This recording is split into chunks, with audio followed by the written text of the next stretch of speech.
This task requires that you wear gloves and goggles. Alright, we're at room 158, where the T5 gets its beauty sleep.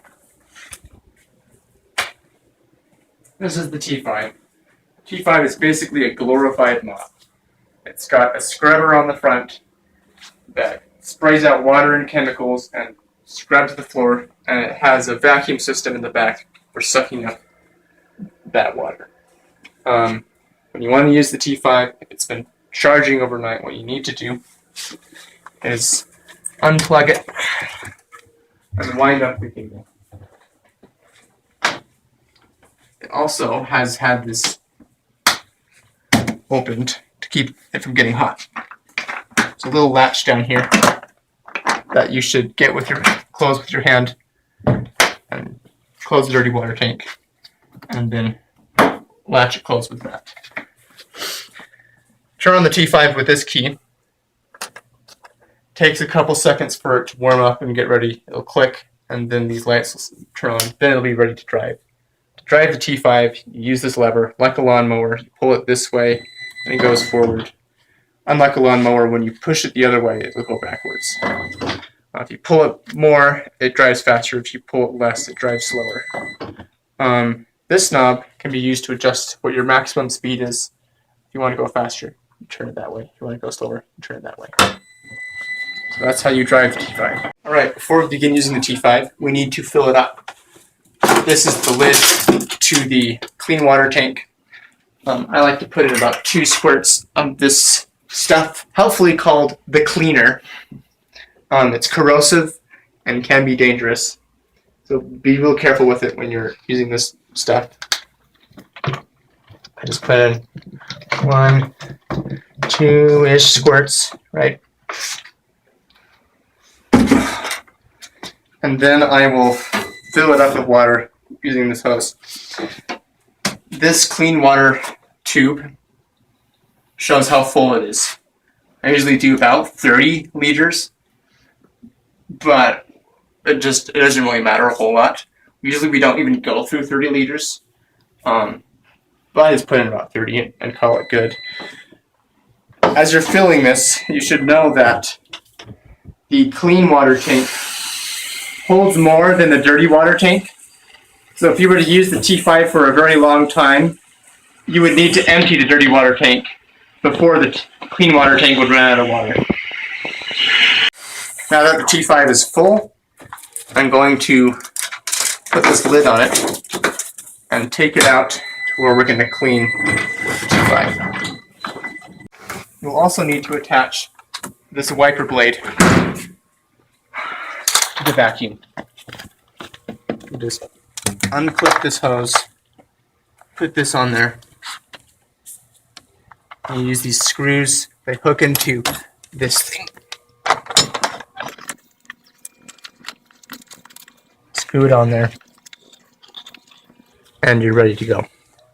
Alright, so once you have your machine ready to begin cleaning, what you do to turn it on and get it going is you push this button, and the head lowers, and you drop this bar that turns on the vacuum, and you can drive around. As you're driving, the head will slowly lower and then begin to scrub. Come on. There it goes. Now it's scrubbing, and the vacuum will suck things up. You drive around cleaning the floors. As you're driving around, if you happen to get stuck in a corner, right, and you need to back up, you should turn off this machine and lift up your vacuum. The wiper head doesn't do so well trying to back up, right? The head will raise up, and you can back the machine up and keep on doing your thing, right? Lower your head and vacuum away.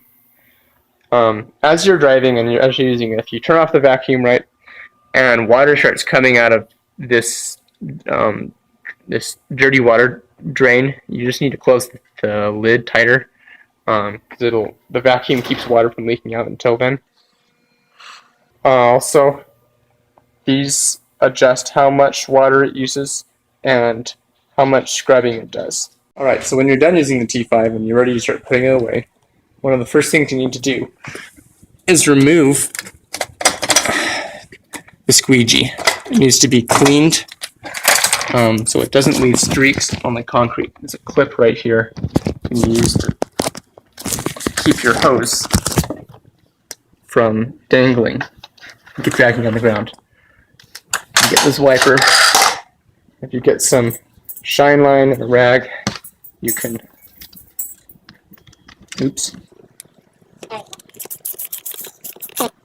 wipe down and clean this blade. Try and get all the rubber and stuff. This will help keep any streaks from getting left in the concrete and make it so you can use the T5 in areas that are not so oily, like these hallways, right? Once you've cleaned this wiper blade, you're going to leave it aside for now.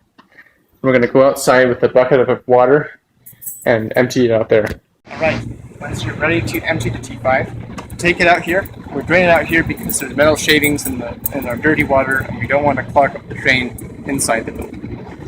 So when you empty this, you get your dirty water drain, right? Unscrew it. I'm doing it up here so that I don't get any water pouring out on my hands yet. And then you kind of quickly lower it down, let the dirty water drain up. While that's draining, you can also empty out the clean water drain, thing. And this one you have to hold down with your foot so that it can drain without just sitting up there at the top. So that's how you drain it. Once it's done draining, you can put away these hoses, screw this lid on, hook it on there, get the clean water hose, attach it there. Now there are some metal shavings still left inside of this machine that need to be rinsed out. This is what the clean water bucket is for. And you just try and use this bucket to remove some of the shavings left in the tank. Oh, and while you're doing that, you should actually leave this open so that shavings can come out. There's a few. Also, make sure that this is still attached properly. It can get knocked loose. This needs to be on to help protect the motor from getting water. This T5 has an intake filter that's right here. I can unscrew this thing.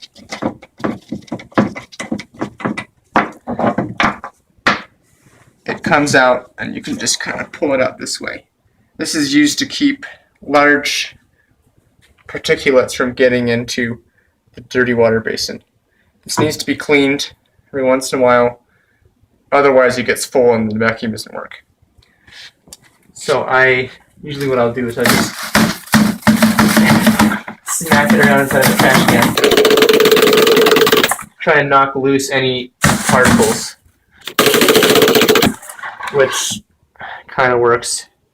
You got to be really careful when emptying this because you can cut yourself on these metal shavings. I also will try and rinse it out with water.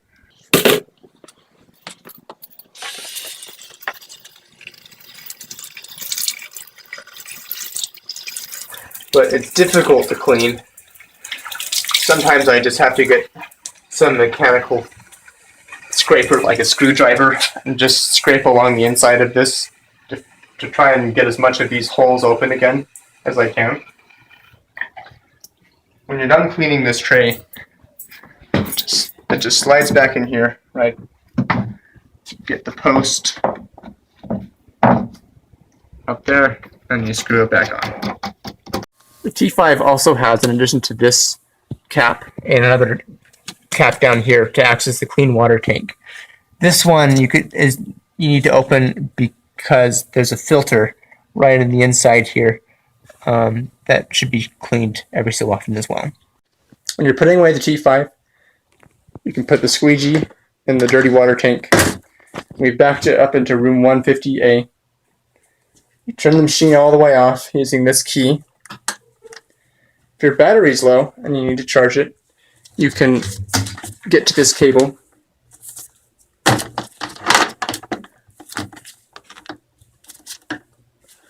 and plug the machine in. However, the batteries in the T5 get hot when it's charging. So you need to pop this latch and lift this dirty water tank will rotate up. And it has a latch down here that drops just from gravity to hold it a little bit open. So if you just lift up this tank, this black latch drops down, and that allows a gap for the batteries, for airflow to happen, and for the batteries to keep cool. That way, battery acid doesn't get leaked all over the floor. Okay, for my first tip when using the T5, the wiper blades are oftentimes too wide for the doorways, and they'll scrape against it. So one thing you could do is just remove the blade and drive through and put it back on the machine when you get through. But you could also do this tip. If you drive this machine and line it up so that this isn't very good alignment. There. So that the middle of this machine lines up with the rightmost kind of third of this door, such that the side of the machine is pretty darn close to the edge of the frame. You can drive your machine up so that this wheel bumps against the door first and starts to twist the blade, right? Like that. So now that the blade is starting to twist, you can see I'm getting enough of a gap to get through without scraping against the door frame. And then you can push through without having to take your blade off. And this saves you from scraping against the door frame, which happens sometimes. Alright, another tip when using the T5 is that you can turn actually pretty sharply with it. You just give it a little bit of gas and push it in the direction you want it to turn. You can pretty much get it to rotate just on its axis without ever having to move around that much. One example of this might be if you wanted to key in this corner. You can drive the T5 right in here and make the turn. And get all the way through, get all the way in here and out without having to back up. Third tip when using the T5 is adjust your speed while you're driving. If you get in areas that are tight and don't have much room, slow down. It'll help you a lot to not bump into machines. And in areas like the hallway where you're just trying to get from one location to the other fast, turn up your speed.